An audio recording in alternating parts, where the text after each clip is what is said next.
Toronto's shelter system has been at capacity for years, leaving people on the street with no place to go.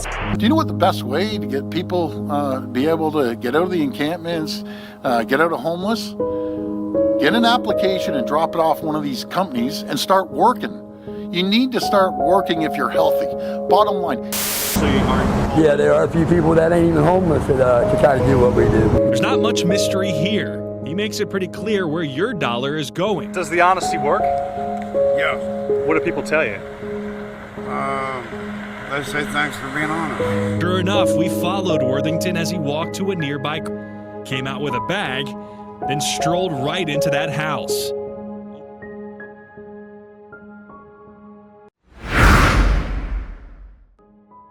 Did you know? In the heart of one of the richest cities in the world, over 10,000 people in Toronto are facing homelessness every single night.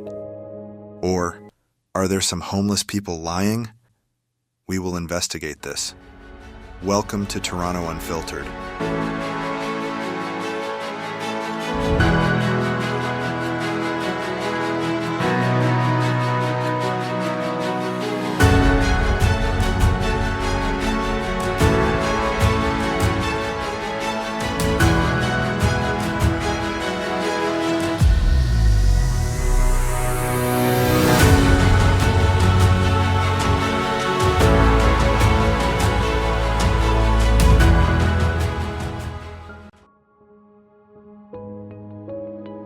We often hear stories about the crazy homeless in other cities like New York City, where the headlines are filled with shocking incidents.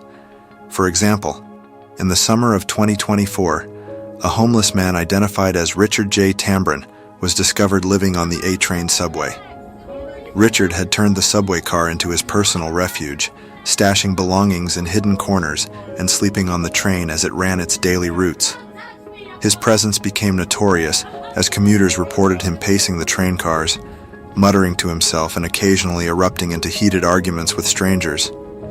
Richard, often disheveled and visibly distressed, was known for stealing food from passengers, grabbing items out of their hands and scavenging whatever he could find.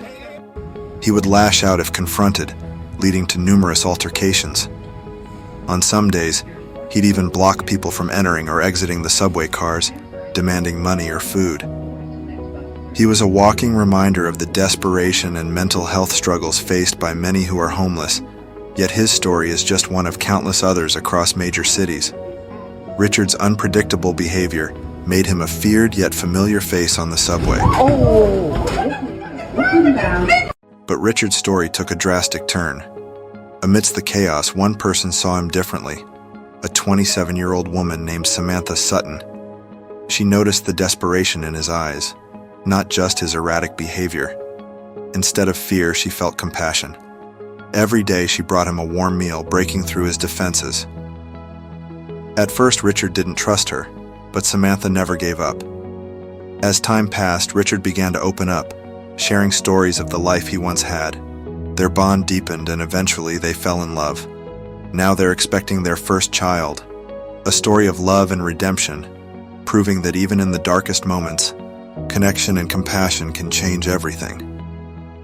What about right here in Toronto? The homeless crisis in our own city is just as urgent, yet so often we look past it. We don't have no place to go. Sleeping on streets, huddling in doorways, or packed into overcrowded shelters. Affordable housing remains out of reach for many, and the support systems designed to help are at a breaking point, unable to meet the growing demand. As we go about our daily lives, it's easy to overlook the crisis unfolding around us. We assume it's someone else's problem. But the reality is these are our neighbors, people who were once just like us. Homelessness affects us all, from the safety and cohesion of our communities to the moral responsibility we share as a society. It's a crisis we can no longer afford to ignore. But even when we want to help, doubts creep in. How do we know if giving money will really help? What if they just drink it away, or use it to get high? How do we even know they're truly poor? These questions weigh on us, but at the heart of it, they reveal how disconnected we've become from the very real human lives behind the statistics. Maybe the better question is, What can we do to make sure they don't have to make those choices in the first place?